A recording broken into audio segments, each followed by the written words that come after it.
My husband Arnie and I own Whetstone Commodities. We started that 2 years ago.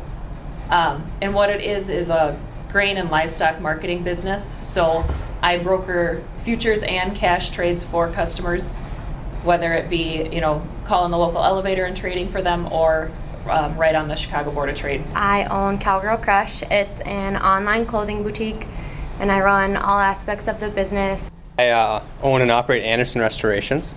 Started in 2004. We restore old cars, custom paint jobs. We also do collision work. I still have a full-time job at Milborn Seeds in Brookings as a forage specialist, and have kind of started a couple other business. I own a feed business called Farm to Feed with a brother, and then my wife and I own Sturdy Post Ranch, which is an operation where we sell lamb meat to retail customers and restaurants in the area.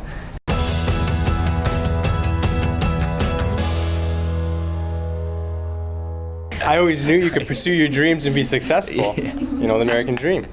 And growing up in South Dakota, I knew that hard work and determination you could go far. I used to love to listen to stories about people who had an idea or a dream, and through hard work and determination, they became successful. It takes a certain type of personality, self-motivated, a go-getter, same thing probably, but A-type personality. Leadership skills, someone that has the attitude, I'm going to stick it out no matter what. It kind of was the next step for us as far as needing to make a change that worked for our family and for our farm and still be able to do the best job that I could for my customers, and that was us starting our own business. Just fresh out of college, I was able to develop my business all through college, and I decided to take entrepreneurial studies at SDSU. I'm doing it because I love it. I'm having fun with it, and as long as we can make some money on it. I was very lucky to be involved, in lots of different things through sports and through 4-H and FFA and all those extra activities, I guess, not only in high school but in college as well. I think those give you a different set of skill set than somebody else who's just going through the motions of going through school. They're not seeing what else is out there. And when you do see what else is out there, I think you start dreaming more, and that's probably what really allowed me to capture a vision, to know that there's other opportunities other than just having a job and going through the motions with that. Is because once you see that, man, there's a lot of opportunity out there, that you start to think, well, I'm going to be a part of that.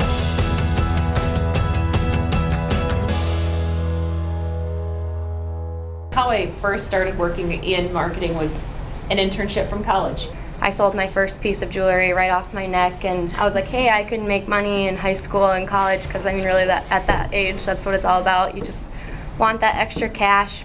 A really good day, you would think it would be high sales, awesome, but for me, a really good day at Cowgirl Crush is getting new inventory in, posting it online, and helping the customers that have questions, whether they contact me via phone, email, whatever it is. It's just helping those customers and knowing that you're providing a good product and good service, which nowadays, it's really easy to have an online business, but to have good online customer service is key for me, because if you have one bad experience, people aren't going to come back because they can go somewhere else and get the same things. About the 4th grade, I decided I'm going to start a business, and it's going to be about cars. And also, if you're going to be working 40 to 50 years doing something, you might as well do something you love.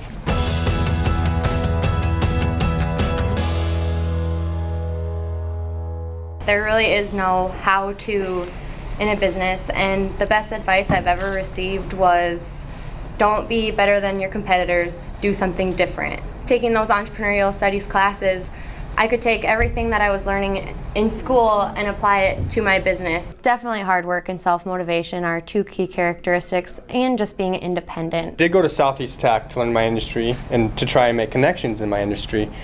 I just learned as I went. My skill set is not accounting and marketing, but I do that all the time, and I spend a lot of time on accounting and making sure, I do the payroll, I do all the taxes, I make sure everything is in check. There's money coming in, money going out, and all the bills get paid on time.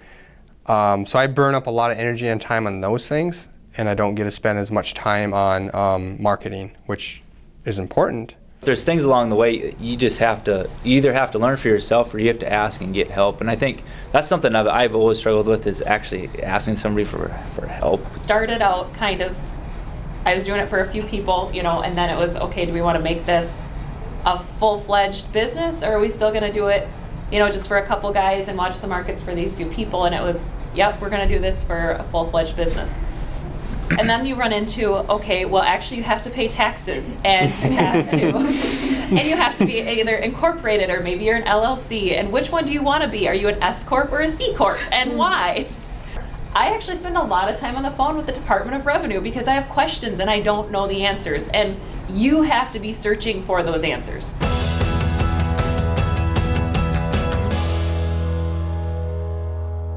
We're really, really fortunate to do business in South Dakota. I think one of the biggest things is good people live in this state. Hiring people we've got good Midwestern people that are willing to work. I think those are the good reasons why South Dakota works for business. Well, I think you need to encourage kids when they're young.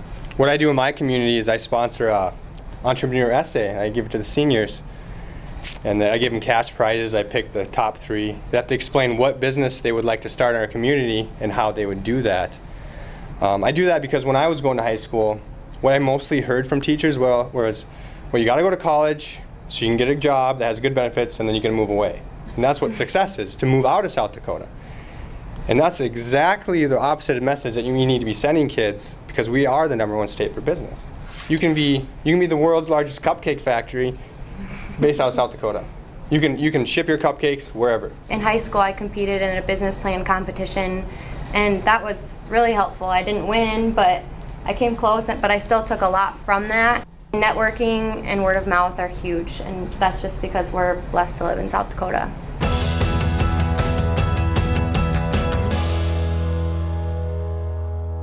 Every time I hear entrepreneur, I think of flexibility, because it's how you want to run your business and it's what works for you. Being your own boss is so rewarding, and you get to call the shots. I don't have employees, but I'm also the only person that people can call if they have questions about the business or how things fit, or can they make a return or anything. And I mean, people can contact me through the website, email, phone calls, texts, whatever, however, snail mail, I get it all. It's just awesome to see something that you started grow and develop and establish a brand. I have customers in Canada and Australia, and if you ask me how I got those customers, I couldn't tell you, because it's because of word of mouth or social media, and it's cool to see that sort of thing blossom. And I mean, obviously, if you're good to your customers, they'll be good to you in return, and one way that they do that is by spreading the good word about your business, and that's been the coolest thing to see, is that people recognize the Cowgirl Crush brand. When you own your own business, you work harder than you ever would, I think, for anything else.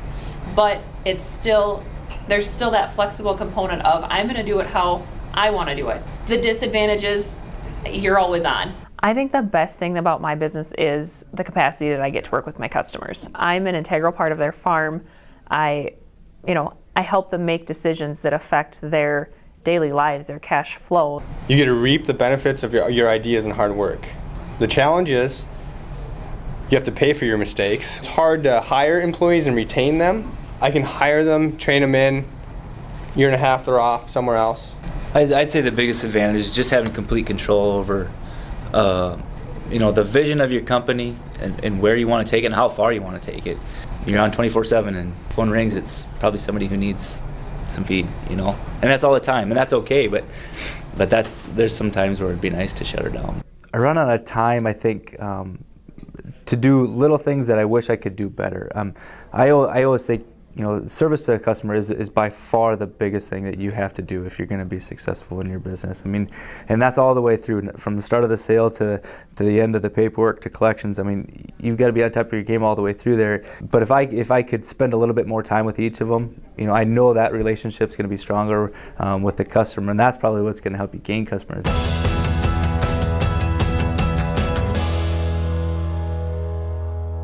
The most advantageous thing about being young is that we have that growth, and we have that want and that desire to keep being better and to keep growing. We have that vision because we're doing what we love, and we want to help somebody somebody out, really. I mean, that's why we're doing it, is somebody's going to be better off with the product or service that we provide. And I think that's probably what keeps you driving too.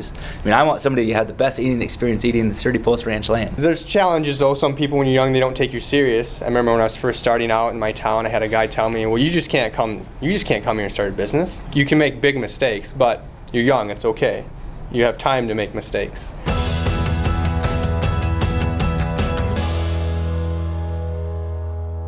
As a business owner, you're not only invested financially in a business, but emotionally too. It becomes something that it's just as important as your family. I didn't really ever imagine I would do a lot of math with retail, but you really do when it comes down to the tax work. And I mean, if you want to go get a loan or something like that, you have to have a financial plan ready. One concern of starting a business is finances.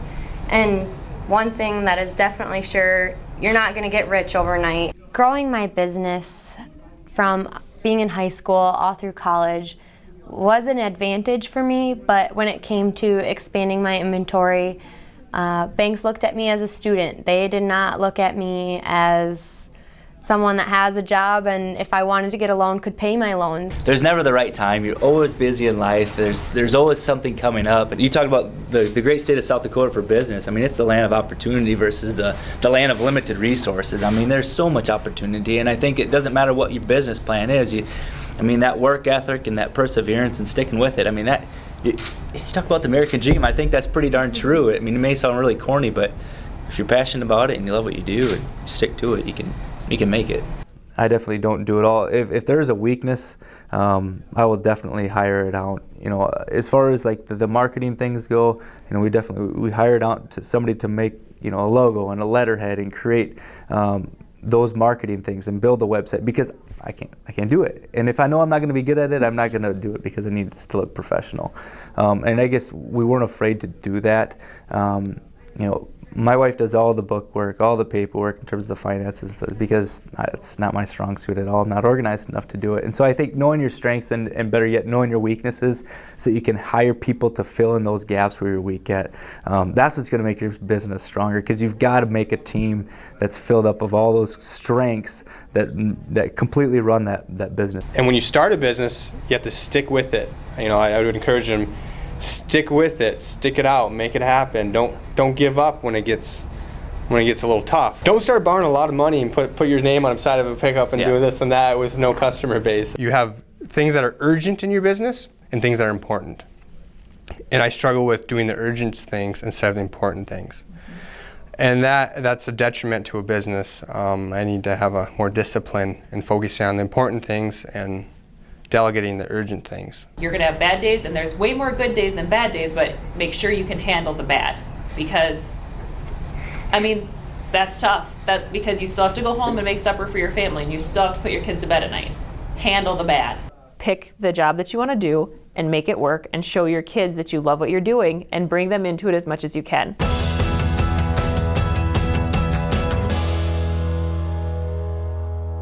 My business couldn't function without the internet. All my suppliers do orders through the internet. I have a portal hooked up to them. Every supplier has a different one. Just that end of ordering stuff in and out and dealing with insurance companies, everything's done through internet. We still can call down to the floor to make a trade, but taking my iPad, it's okay. You want to buy some corn puts? Click, click. There we go. Got some corn puts. So my phone and my iPad never leave my side. Everything's done by, a portal or through email, or even a lot of sales. Almost everything comes through email. Yeah. So if you hear about something, where do you go to check it out? You go to the internet, and boom, if the website's credible, then you feel a little more comfortable doing business with them. But word of mouth is still the biggest marketer for us by far. I don't pay for advertising. I use Facebook, Instagram, Twitter, Pinterest. Whatever it is, I probably use it, and it's really kept my overhead costs down because I don't have to have that storefront location.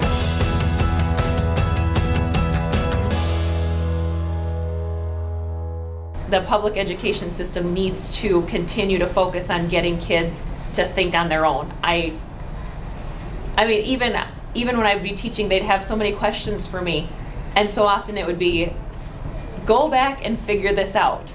And they want their hand held the whole time, and it's like, college is going to be so hard for you if you don't just go figure this out today. I was an ag ed major, and I think that benefited me so much because I took classes in marketing, in animal science, in agronomy, in wildlife and fisheries. I mean, I had such a variety of classes that when I graduated, did I think, I mean, I didn't even think in college that I'd someday be a commodity broker and a marketing consultant.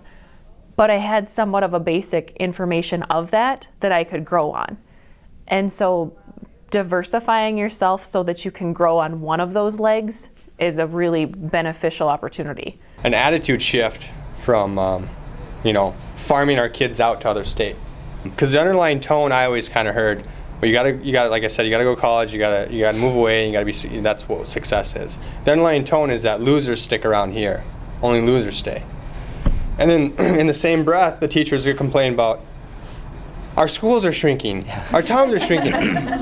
Well, you just spent 4 years training our kids that to be successful, you can't be in South Dakota. So you can be successful anywhere, and that includes South Dakota. That includes my small town, that includes your small town. I don't know, it just has to be an attitude shift of what success looks like now. I never knew the vast diversity of opportunities out there, but there was always that mindset is if you're in this industry, this is what you do, and that's so wrong because there's so much diversity within each sector of every industry, I guess, and I never really knew that, I guess, until you're actually out in the business world.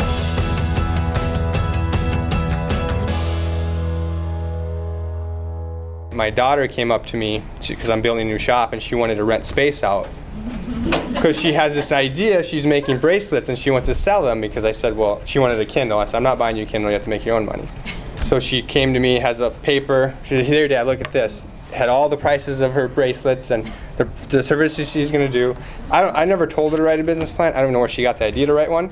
There's so many avenues of agriculture that can be explored and utilized, and you can be rurally located. I work from our farm. Knowing what is in your state and utilizing that, I think, is the biggest thing for growing a business. And so for a lot of people, it's how can you be a factor in agriculture? Trying to figure out what's that next big idea that's really going to work and really going to make it may not exist. Just whatever your passion is, even if somebody's doing it, you can probably do a little bit better. Don't be afraid of the hard work it's going to entail, because it is hard work, but it's the most rewarding hard work you'll ever do, so don't be afraid of it. If you have an idea for a business, go with it, because someone else obviously doesn't have that idea, so make it happen on your own. Don't wait for someone else to do it. I'm running a body shop in a small town, which is not supposed to be done. I did the market research, and I'm supposed to be in an upper middle class suburban area where people buy new cars every 2 years and be on a main drag, and I'm the exact opposite of that. So don't listen to people say, well, you can't do it in a small town, or you can't do it in South Dakota, or don't listen to people say you can't do it, because you can.